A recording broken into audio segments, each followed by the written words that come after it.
ডিজিপিকে অবিলম্বে গ্রেফতার করতে হবে।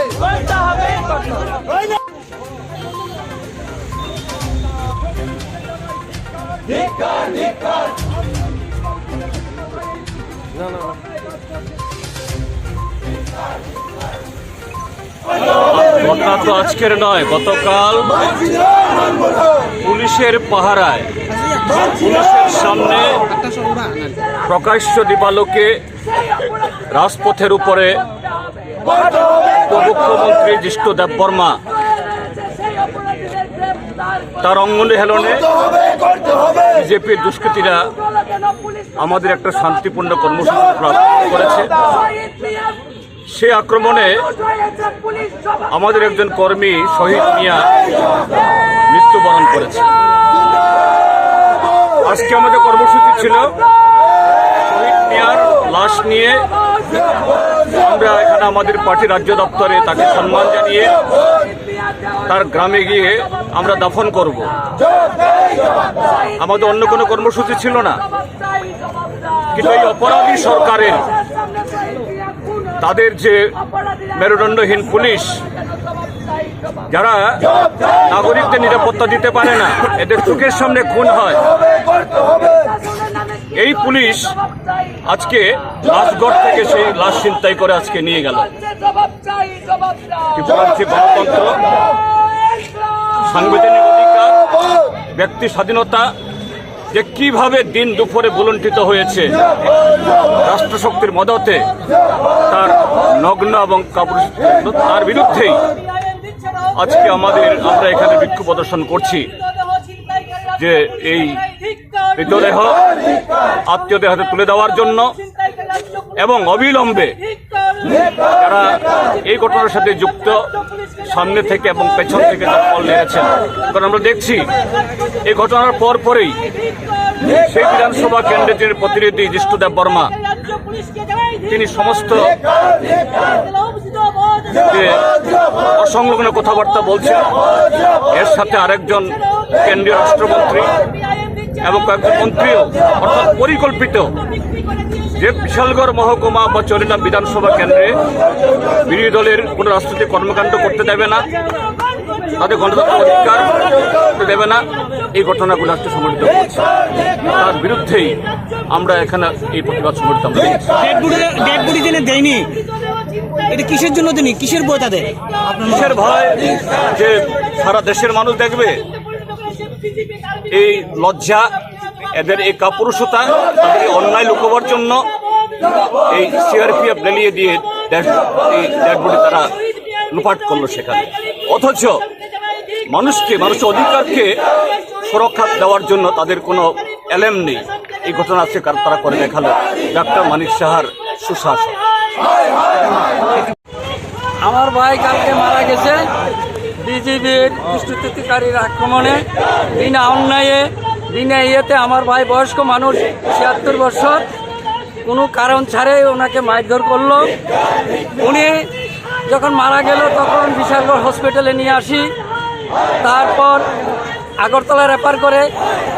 দুর্ভাগ্যবশত ডাক্তারবাবুরাও তাকে দেখতে পারে না, দেখে বলল মৃত্যু বলে ঘোষণা করলেন। তারপর মর্গে নিয়ে গেল। তার আত্মীয় হিসাবে, ভাই হিসাবে আমরা আইসি, আমাদের কাছে ডেড বডি দেবে।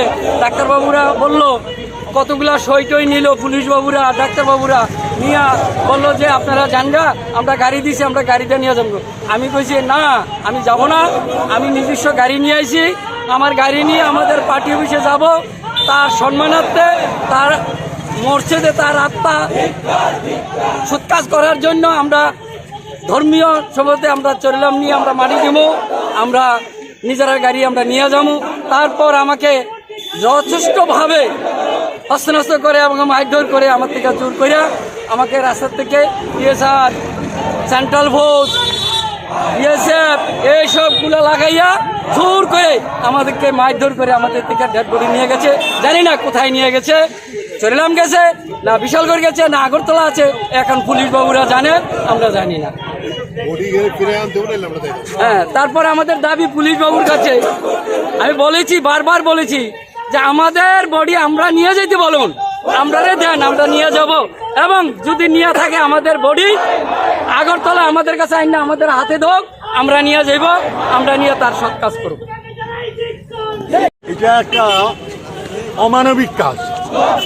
আত্মীয় স্বজন তার আত্মীয়কে তথাগতভাবে নিয়ে যাবে। সে পার্টির একজন সক্রিয় সমর্থক। পার্টি অফিসে ফুল দেওয়া ইত্যাদি আমাদের একটা রীতি।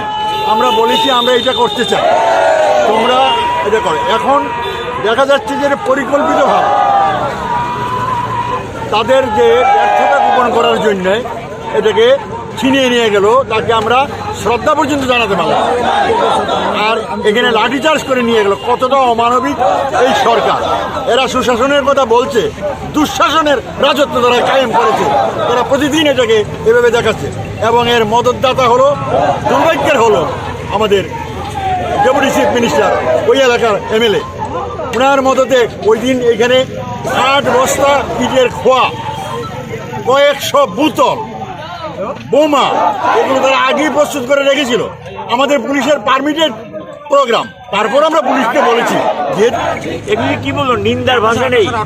পুলিশ এত নিচে যাবে, এত নির্লজ্জ হবে, মানে ভাষায় প্রকাশ করার মতো না। নিশ্চয়ই মন্ত্রীরা নির্দেশ দিয়েছেন, মন্ত্রীদের নির্দেশ ছাড়া তো পুলিশ এই জায়গায় যায়নি। এবং পুলিশের সামনে কালকে পিটিয়ে মারব। আবার সেই পুলিশই আজকে আত্মীয় পরিজনকে বেধড়ক পিটিয়ে তারপর ডেড বডি ছিনতাই করেছে। পুলিশ যদি ছিনতাইয়ের ভূমিকা নেয় মৃতদেহর, আর কি থাকতে পারে? এই রাজ্যের আইনের শাসন বলতে কিচ্ছু আছে? আমি জানি না এই নজির কোথাও আছে কিনা। আত্মীয় পরিজনকে পিটিয়ে ডেড বডি ছিনতাই করে নিয়ে গেছে পুলিশ। তো এই কারণে আমরা কার কাছে কথা বলবো, কোথায় রয়েছে জায়গা? যে পুলিশ নিজেই তো সেখানে দোষী সাব্যস্ত। এইটা প্রতিবাদে আজকে এখানে আমরা সমবেত হয়েছি, প্রতিবাদ করছি। কারণ আমাদের রাস্তা ছাড়া কোনো পথ নেই, বলার লোক নেই, কাদের কাছে বলবো জানার লোক নেই। এই কারণে আমাদেরকে বাধ্য করছে এখানে বিক্ষোভ। আমরা বলবো পুলিশ ডেড বডিটা আত্মীয় পরিজনদের হাতে তুলে দিক এবং তারা যেখানে নিতে চায় তাদেরকে সেই সুযোগ করে দিক। এবং তারা ধর্মীয় প্রথা অনুযায়ী যে সমস্ত প্রথায় যা যা করতে হয় সেগুলো তাদেরকে করার সুযোগ করে দিই। এটা আইনে আছে। কাজে পুলিশ যেটা করেছে চরম বেআইনি কাজ করেছে। রাজ্যের মন্ত্রী থেকে সবাই বলছে যে রাজ্যের আইন শাসনটা খুব ভালো আছে।